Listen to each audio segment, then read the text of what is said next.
Hello students, आज के student lecture में हम बीके के 7th chapter bills of exchange का जो important terms of bills of exchange है उसके जो रिमेनिंग टर्म्स है उसको कवर अप करेंगे। ऑलरेडी हमने first, second, third and fourth term cover up कर लिया था। ये स्टार्ट करने से पहले मैं आपसे रिक्वेस्ट करूँगी, अगर अभी तक आपने मेरे चैनल को सब्सक्राइब नहीं किया तो प्लीज़ चैनल को सब्सक्राइब कीजिए एंड चैनल लिंक अपने फ्रेंड्स के साथ शेयर कीजिए एंड वीडियो को लाइक करना मत भूलिएगा। So moving to the fifth term, यहाँ पर फिफ्थ इम्पॉर्टेंट टर्म है होल्डर। फिफ्थ इम्पॉर्टेंट टर्म है होल्डर। तो होल्डर की जब बात आती है तो होल्डर मतलब क्या है,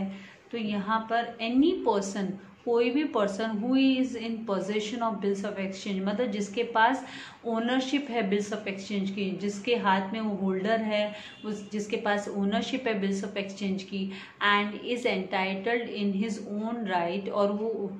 उसको उस बिल्स ऑफ एक्सचेंज का जो पैसा है रिसीव करने के लिए, right to receive the amount receive करने के लिए एंटाइटल है, एलिजिबल है, then there that person is there on is known as holder. मतलब उसको, उस पर्सन को, उस बंदे को हम होल्डर कहेंगे। जैसे है ना बिल्स ऑफ एक्सचेंज है वो ड्रॉ कौन करता है, ड्रॉवर ड्रॉ करता है, मतलब सेलर।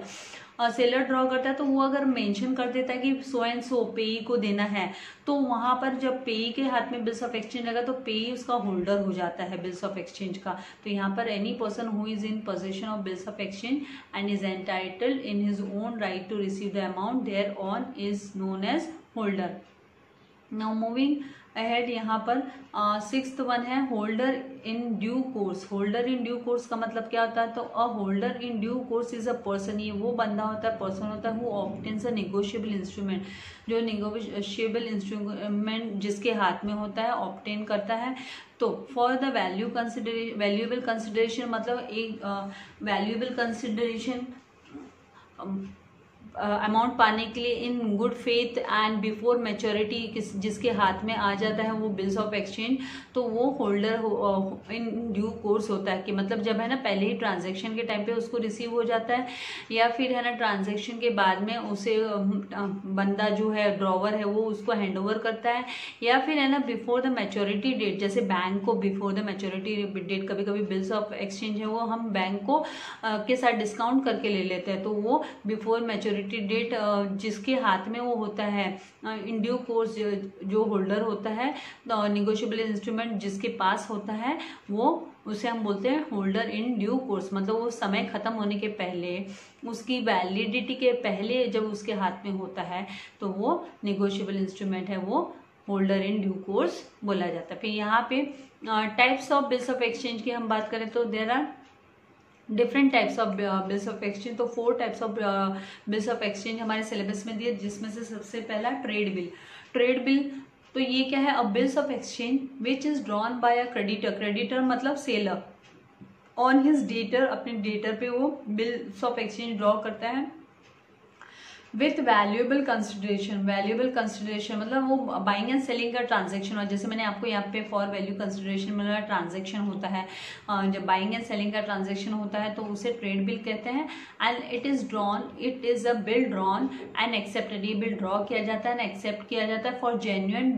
Trade transaction. जेन्युइनली जो ट्रांजेक्शन हुए हैं, ट्रेड मतलब बिजनेस ट्रांजेक्शन हुए हैं, तो उसके लिए ये बिल क्या ड्रॉ किया जाता है एंड एक्सेप्ट किया जाता है। Now second is accommodation bill. तो एकोमोडेशन बिल किसे कहते हैं, तो a bill of exchange which has been drawn for mutual financial accommodation of parties. Mutual financial accommodation के लिए involve in is known as accommodation bill. खुद दोनों की सहमति से म्यूचुअल एकोमोडेशन से ये म्यूचुअल फाइनेंशियल एकोमोडेशन के लिए किया जाता है। Such bills are drawn and accepted without any valuable consideration. So the main objective of such bill is what, oblige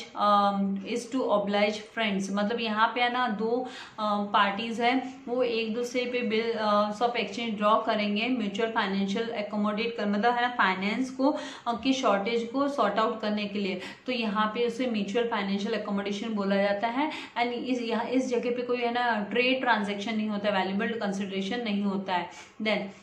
third one is what, inland bill. तो inland bill कौन सा होता है, तो a bill of exchange which is drawn between two parties, दो parties के बीच में ड्रॉ ड्रॉ किया जाता है दैट आर लोकेटेड और reside in the same country में रहते हैं, लोकेटेड रहते हैं, and thus are made payable in the same country, और वो सेम कंट्री में ही पेबल होते हैं, फॉरेन कंट्री में नहीं होते हैं, तो is known as inland bills of exchange. Then fourth one यहाँ पे फॉरेन बिल की बात करें तो a bill which is drawn in one country, एक कंट्री में ड्रॉ किया जाता है, and made payable in another country, और उसका पेमेंट है वो दूसरे कंट्री में होता है, is known as foreign bill. For example a bill drawn in India, India में ड्रॉ किया बिल, मतलब ड्रॉवर इंडिया में है, and is made payable in Australia, और उसका पेमेंट कहाँ होगा, ऑस्ट्रेलिया में, या वाइस वर्सा ऑस्ट्रेलिया में ड्रॉ हुआ बिल और उसका पेमेंट इंडिया में हो रहा है, तो उसको फॉरेन बिल कहते हैं। Now, a further classification of bills of exchange are as follow, मतलब इसको हम फर्दर इसका टाइप्स बता सकते हैं बिल्स ऑफ एक्सचेंज का ऑन द बेसिस ऑफ उसके टाइम पीरियड टेन्योर के हिसाब से। तो यहाँ पे आफ्टर डेट बिल होता है, आफ्टर साइट बिल होता है, बिल पेबल ऑन डिमांड और एट साइट। तो यहाँ पे after sight and at sight में आपको ध्यान रखना है कि आफ्टर साइट में 3 डेज का ग्रेस पीरियड ऐड होता है, अलाउड होता है, लेकिन एट साइट वाला जो बिल होता है उसमें 3 डेज का ग्रेस पीरियड नहीं अलाउड होता है। तो यहाँ पे after date bill is a payable at a fixed period, एक फिक्स्ड पीरियड पे पेमेंट होता है, तो the due date of this bill is calculated, इस बिल की ड्यू डेट है वो कैलकुलेट होती है from the date of drawing, जब बिल ड्रॉ किया जाता है तब से है ना कैलकुलेट करना चालू करते हैं हम, मतलब जो ड्रॉवर ड्राफ्ट तैयार करता है तब से, एक्सेप्टेंस की डेट से नहीं, ड्रॉवर ड्राफ्ट तैयार करता है तब की डेट से स्टार्ट होता है कैलकुलेशन इसका,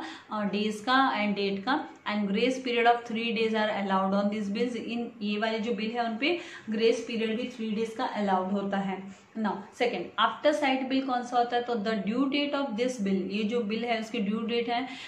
बिल की वो कैलकुलेटेड होती है from the date of acceptance, जब है ना ड्रॉई एक्सेप्ट करता है अमाउंट को, जब ड्रॉई बिल को एक्सेप्ट करता है उस डेट से हम काउंटिंग करते हैं। आफ्टर साइट बिल में जब ड्रॉई एक्सेप्ट करता है उस डेट से हम काउंटिंग करते हैं मंथ्स एंड डेज की बिल की। सो ग्रेस पीरियड यहाँ पे 3 डेज का अलाउड होता है, आफ्टर साइट वाले बिल पे अलाउड होता है, आफ्टर साइट बिल पे। Now third one is bill payable on demand और एट साइट, तो bill payable on demand, so these bills are payable immediately, ये इमीडिएटली पेबल होते हैं on presentation to the drawee, drawee को present करने के time पे इमीडिएटली पे किया जाता है, मतलब आप ड्रॉई के सामने जाके खड़े हो जाओगे कि ये लो हमारा बिल का पेमेंट करो, और ड्रॉई को बिल का पेमेंट करना है, तो इसे बोला जाता है बिल पेबल ऑन डिमांड और एट साइट। सो यहाँ पे time period is not mention, तो इसमें टाइम पीरियड मेंशन नहीं रहती है फॉर दिस बिल्स, इसीलिए यहाँ पे also grace days are not allowed, और ग्रेस डेज भी अलाउड नहीं होते फॉर सच बिल्स, ऐसे वाले बिल के लिए ग्रेस डेज भी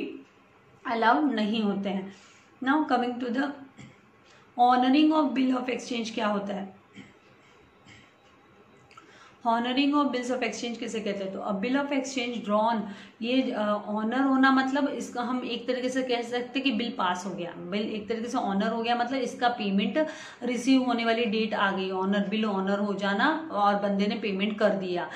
तो यहाँ पे a bill of exchange drawn for a certain period becomes due for payment on the due date पे इसकी तारीख आ जाती है कि पेमेंट इसका रिसीव होना चाहिए। तो इफ एक्सेप्टर और ड्रॉई, और एक्सेप्टर जो बिल को एक्सेप्ट करने वाला बंदा है ड्रॉई, वो अगर पेमेंट कर देता है, pays the amount of bill,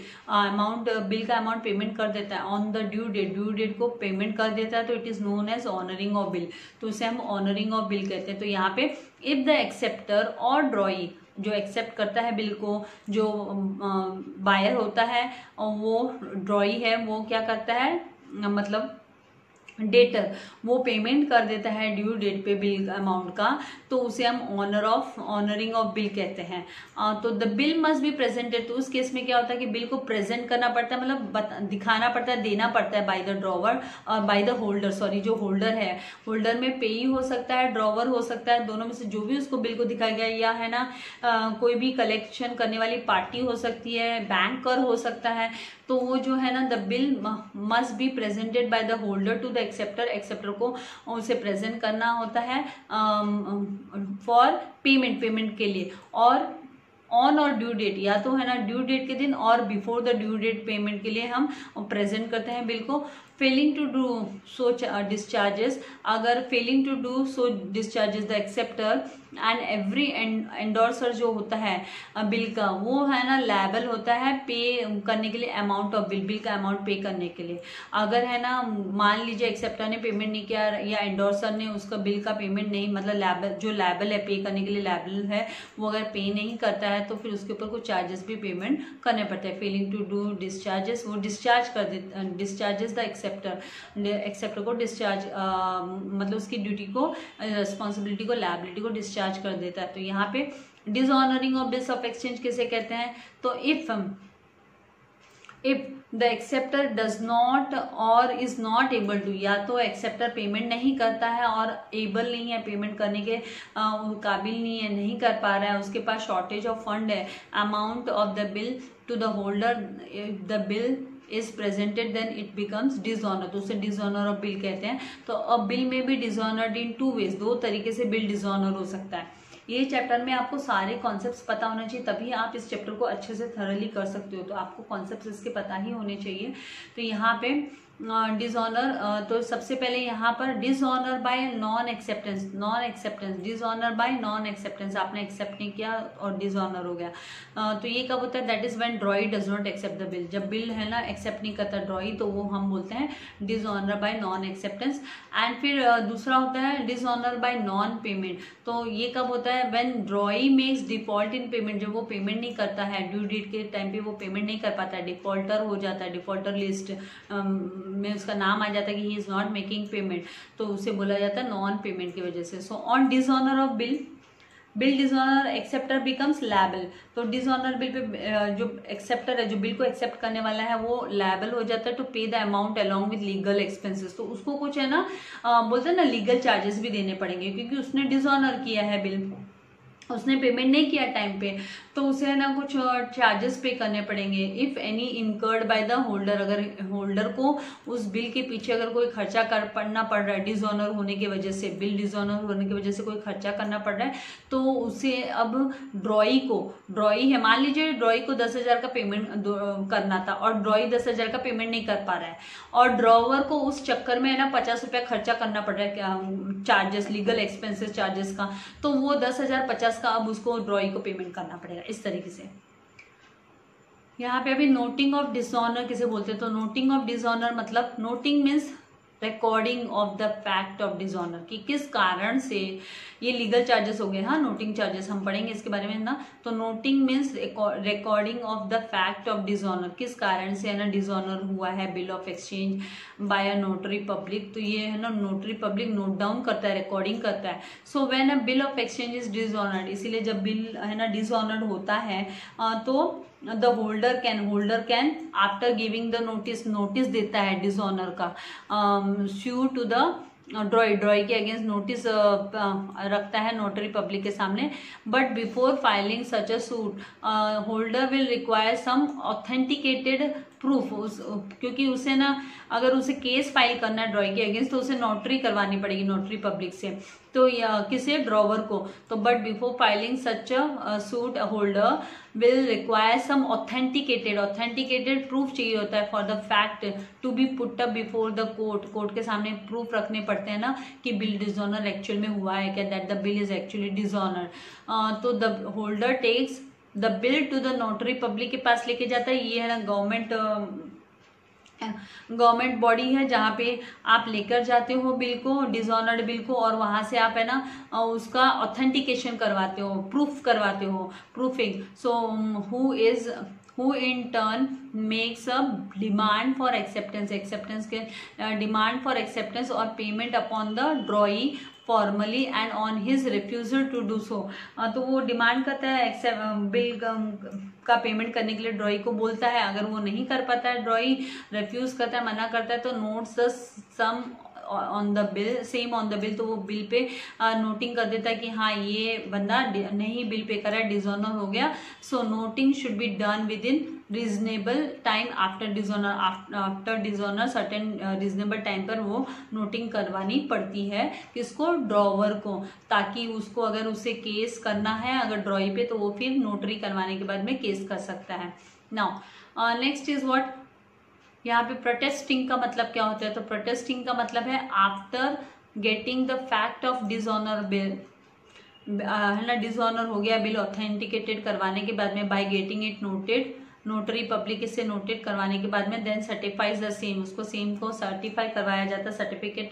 this certificate is known as, तो उस सर्टिफिकेट को हम प्रोटेस्ट सर्टिफिकेट बोलते हैं, क्या बोलते हैं, प्रोटेस्ट, तो प्रोटेस्टिंग करवाता है। दस प्रोटेस्ट इज द सर्टिफिकेट, ये सर्टिफिकेट है which is formal in nature, nature में वो फॉर्मल है, मतलब ये लीगल प्रोसेस हो गया। एंड अटेस्ट, जैसे हम लोग हमारा अटेस्टेड फोटोकॉपी कैसे अटेस्टेड करवाते हैं वैसे अटेस्टेड करवाना पड़ता है, attest the fact of dishonour, की किस कारण से बिल है ना डिसऑनर हुआ है, बेस्ड ऑन नोटिंग, नोटिंग के बेस पे, ये जो नोटरी हम करवाते हैं नोटिंग के बेस पे।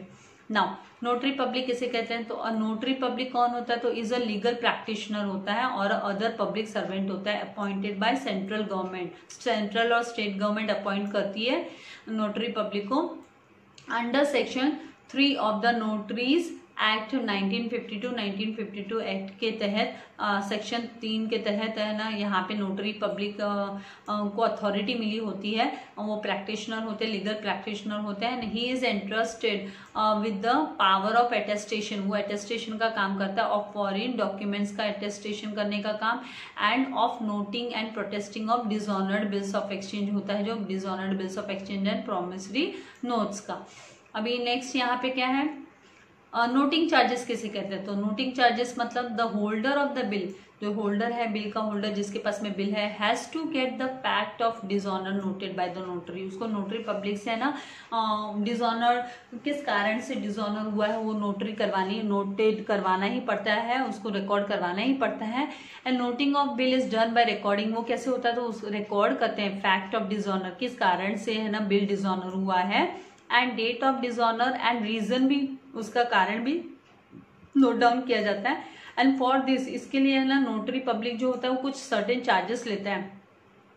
मतलब फीस लेता है, certain charges, certain fees which is known as noting charges, जिसे हम नोटिंग चार्जेस के नाम से जानते हैं। ये सारे टर्म्स हमको यूज होने वाले हैं सम सॉल्व करने के टाइम पे, इसलिए आपको बहुत ध्यान से देखना है। So noting charges are initially paid by the holder of the bill, bill holder को इनिशियली पे करना होता है, ये मतलब ड्रॉवर है या पे है तो उसे पे करना पड़ता है पहले। Who gets the bill noted for dishonour, जो है ना बिल को नोटिस में लेके आता है नोटरी पब्लिक के, उससे नोटिंग करवा के लेता है। एंड सब्सिक्वेंटली, और उसके बाद में इसकी रिकवरी किससे होती है, the amount from the person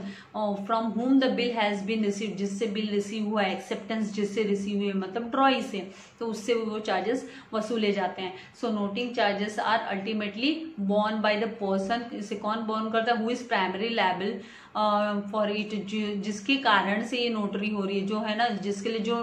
mainly जो इसके लिए जिम्मेदार है, लायबल मतलब जिम्मेदार है मेनली, तो ड्रॉई जिम्मेदार है, उसने बिल को डिसऑनर किया है, उसने पेमेंट नहीं किया, राइट, तो उसी को पेमेंट करना पड़ेगा। 10 noting charges are paid by the holder, इसीलिए नोटिंग चार्जेस होल्डर के द्वारा पे किए जाते हैं, and borne by the drawee, और उसे कौन बॉर्न करता है, तो it is borne by drawee, drawee को पेमेंट बाद में उसको ड्रॉई को देना पड़ता है, उसको सहना पड़ता है ये लॉस, क्योंकि उसी की वजह से हुआ, राइट। अभी यहाँ पे classification of bills for accounting, ये अकाउंटिंग के लिए हम बिल्स को कैसे क्लासिफाई करेंगे तो इसके बारे में हम स्टडी करेंगे, और फिर बाद में हमको है ना थोड़ा सा और ये जो थियरी पार्ट है वो बचेगा, और फिर हम उसका सोल्यूशन स्टार्ट कर देंगे। तो यहाँ पे क्लासिफिकेशन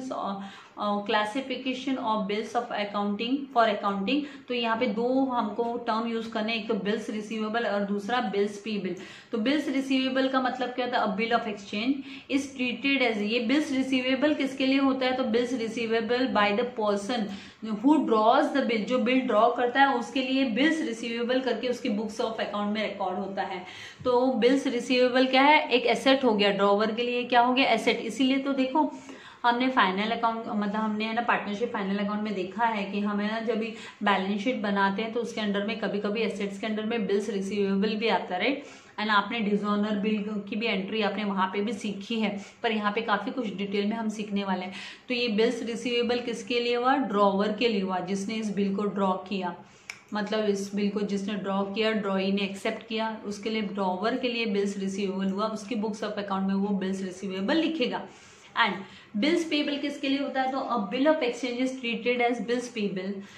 तो ये जो बिल ऑफ एक्सचेंज है, ड्राफ्ट है बिल्स ऑफ एक्सचेंज का, एक्सेप्टेंस के बाद में ये बिल्स पेबल है किसके लिए, by the person who accepts the bill, जो बिल को एक्सेप्ट करता है, ड्रॉन ऑन हिम, जो उस पर ड्रॉ किया जाता है। उस पर ड्रॉ कौन करता है, तो ड्रॉवर ड्रॉ करता है, उसका सप्लायर ड्रॉ करता है। तो bill payable is a liability, ये लायबिलिटी हो जाती है, ड्रॉइंग के लिए लायबिलिटी हो जाती है। इसीलिए आपने देखा है बैलेंस शीट में लायबिलिटीज के अंडर में कभी कभी आपको बिल्स पेबल दिखाई देता है, राइट। तो वो बिल्स पेबल है, मतलब उसके लिए है ना, वो जो पर्टिकुलर फर्म है वो उसको पेमेंट करना होगा उस बिल्स पेबल का। तो यहाँ पे पेमेंट, बिल्स पेबल में पेमेंट की बात आती है, इसलिए वो लायबिलिटी हो गई। एंड बिल्स रिसीवेबल एसेट की बात क्यों आती है, क्योंकि यहाँ पर उसको रिसीव होने वाला है अमाउंट, इसलिए यहाँ पर वो एसेट की बात आती है। तो इस तरीके से ये bills receivable and bills payable का कॉन्सेप्ट है। और यहाँ पे specimen of bills receivable book, bills receivable book का स्पेसिमेन मतलब किस तरीके से उसको रिकॉर्ड किया जाता है, तो नंबर ऑफ बिल कितने हैं, डेट रिसीव्ड, कब रिसीव, डेट ऑफ बिल का, बिल की डेट क्या है, फ्रॉम होम रिसीव, किससे रिसीव हुआ है, ड्रॉवर कौन है, उसका एक्सेप्टर का नाम रिकॉर्ड, वो कौन है, वेयर पेबल, कहाँ पे पे होगा, टर्म्स क्या है, ड्यू डेट क्या है, फिर लेजर फोलियो, फिर अमाउंट रुपीज, फिर कैश बुक फोलियो नंबर होता है, रिमार्क्स। उसी तरीके से बिल्स पेबल का number of bill, date of bill, to whom, यहाँ पे क्या लिखेंगे, टू होम गिवन, यहाँ पे था date of bill, from whom receive, और यहाँ पे टू होम गिवन, फिर यहाँ पे ड्रॉवर का नाम, पेई का नाम, फिर यहाँ पे वेयर पेबल, कहाँ पे पे हुआ, देन टर्म लिखे होंगे, then due date, then ledger folio, amount paid, date, cash book and remarks. तो इस तरीके से फिर यहाँ पे accounting treatment of bills of exchange, हम accounting treatment of bills of exchange की स्टडी कर लेते हैं। फिर कल से हम ये अकाउंटिंग ट्रीटमेंट को डिटेल में और स्टडी करेंगे। तो एक जस्ट गो थ्रू कर लेते हैं, क्विकली गो थ्रू, 2 मिनट और जाएगा आप लोगों का। Accounting treatment of bills of exchange, bills receivable being an asset, ये एक एसेट है, रिसीवेबल है एक एसेट है, can be dealt in the following veg, अब अलग अलग तरह इस वेज में हम इसको डील कर सकते हैं। तो यहाँ पे retaining the bill till the due date, discounting the bill with the bank and endorsing the bill to the creditor for settlement of accounting, then sending the bill to bank for collection। तो इनको short में ये चारों का मैं just आपको इतना सा छोटा सा एक्सप्लेनेशन देती हूँ, फिर बाकी का कल हम करेंगे। तो यहाँ पर है ना, जब retaining the bill till due date का मतलब क्या होता है, ड्रॉवर को जब एक्सेप्टेंस के बाद में उसका बिल रिसीवेबल वापस मिल जाता है तो अपने पास रिकॉर्ड रखता है, और कब तक उसको संभाल के रखता है बिल्स ऑफ एक्सचेंज को, जब तक उसका पेमेंट का डेट नहीं आता है, मतलब पेमेंट रिसीव करने की डेट नहीं आती है, तो उसको बोला जाता है retaining the bill till date. तो इसे कौन रखेगा, इसे रखेगा जो ड्रॉवर है वो अपने पास रखेगा, लास्ट तक ड्यू डेट तक रखेगा। ये कंडीशन, इसको ये सब कंडीशंस है, ये कंडीशंस है कि क्या कर रहा है उस बिल के साथ ड्रॉवर। तो यहाँ पे दूसरी कंडीशन क्या है कि ड्रॉवर क्या करेगा, ड्रॉवर को पैसे की जरूरत पड़ेगी, छोटे शॉर्ट में बता रही हूँ, तो वो क्या करेगा, बिल को लेके जाके, क्योंकि ये है ना निगोशिएबल इंस्ट्रूमेंट है और ये लीगल डॉक्यूमेंट है, तो बैंक के पास जाएगा, अपने बैंक के पास जाएगा और 10,000 का बिल है, बोलेगा भाई तुम मुझे डिस्काउंट करके दे दो, मुझे पैसे की जरूरत है और ये बिल तुम रखो, और जब ड्यू डेट आएगी तो मेरे है ना ड्रॉई से तुम रिसीव कर लेना पैसा। तो यहाँ पर बैंक क्या करेगी, 10,000 के बदले उसे 9,000, नहीं तो 9,500, नहीं तो 9,950, इस तरीके से कुछ चार्जेस कट करके डिस्काउंट करके पैसा दे देगी ड्रॉवर को, और बैंक अपने पास बिल को रख लेगी, और फिर बाद में लास्ट में बैंक कलेक्शन करेगी, कहां से, ड्रॉवी के पास से पैसा। तीसरा कंडीशन क्या है, endorsing the bill to the creditor for settlement of account, मतलब यहाँ पे क्या करेगा ड्रॉवर है ना अपने सप्लायर को, ड्रॉवर ने जिससे माल खरीदा है ड्रॉवर उसको ये फॉरवर्ड कर देगा, जहाँ पे हम पेई की बात करते हैं ना, पेई तो एंडोर्स कर देगा, बिल को एंडोर्स कर देगा मतलब फॉरवर्ड कर देगा, एंड बाद में जो है ना जिसको एंडोर्स कर दिया ना बिल, तो वो एंडोर्स ही है, वो है ना कलेक्ट करेगा अमाउंट किससे, ड्रॉई से। एंड चौथी कंडीशन क्या है कि ड्रॉवर के पास उतना टाइम नहीं रहता, तो ड्रॉवर क्या करता है, बैंक को एजेंसी के रूप में यूज करता है, एजेंसी एजेंट के रूप में बैंक को क्या बोलेगा कि भाई तुम मुझसे कुछ चार्जेस रिसीव कर लेना, तुम मेरे बिहाफ में, ऑन माय बिहाफ आप है ना मेरे क्लाइंट मतलब मेरे ड्रॉई से आप जाके है ना पेमेंट रिसीव कर लो, एंड नो प्रॉब्लम, आप 10,000 लेके आओ, उस पर मैं आपको कुछ ना कुछ है ना चार्जेस मतलब कमीशन में पेमेंट कर दूंगा। तो इस तरीके से 4 कंडीशन होती है, तो इनको काफी डिटेल में हम नेक्स्ट वीडियो में पढ़ेंगे। तो आई होप आपको कॉन्सेप्ट्स, और आपको थियरी पार्ट छोड़ना नहीं है, ध्यान से सुनना है, उससे क्या आपका कंटेंट नॉलेज स्ट्रांग होगा, क्योंकि मीनिंगलेस स्टडी नहीं करनी है। और आई होप समझ में आ गया है। So like, share and subscribe the channel. Thank you very much. God bless you all, dear students.